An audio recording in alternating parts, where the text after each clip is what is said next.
আমাদের গাড়ির দরজা ভাঙচুর করে আমাদের ড্রাইভার মামাকে পিটিয়ে গাড়ির দরজা খুলে গাড়িতে উঠামতাম আমাদের সবাইকে মারধর শুরু করছে।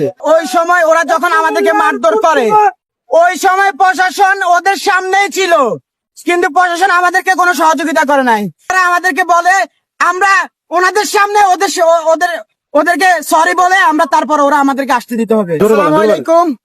গতকাল রাত 3টায় নোয়াখালী বিভাগ দাবির লক্ষ্যে আমরা সোনাইমুড়ি থেকে ঢাকার উদ্দেশ্যে রওনা হই।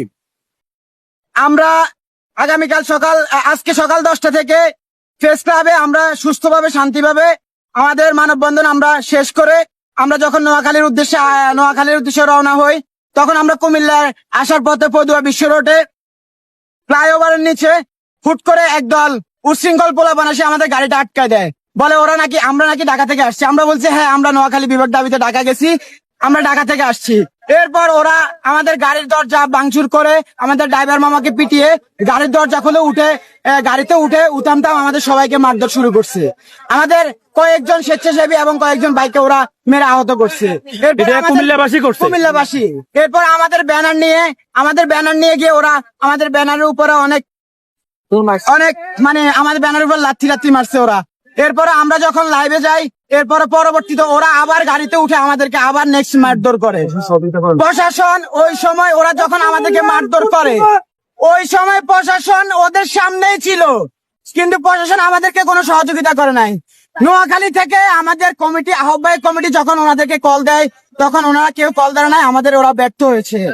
তারপরে যেভাবে হোক আমাদের জন্য আমাদের উপরস্থল থেকে কল দিয়ে যখন ওনাদের ডিসি মহোদয়কে স্যারকে পাঠায়, ওসি মহোদয় স্যারকে পাঠায়, তখন ওনারা গিয়ে ওনাদের সামনে ওরা আমাদেরকে মারধর করতেছে।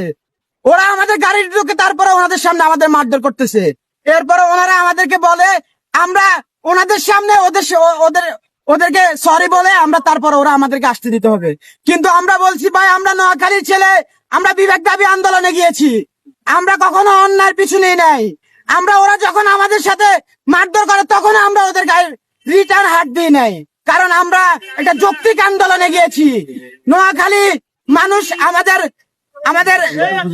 আমরা এটা উপযুক্ত বিচার চাই। সবচেয়ে বড় কথা হলো ওদের প্রশাসনের সামনে ওরা আমাদেরকে মারধর করে।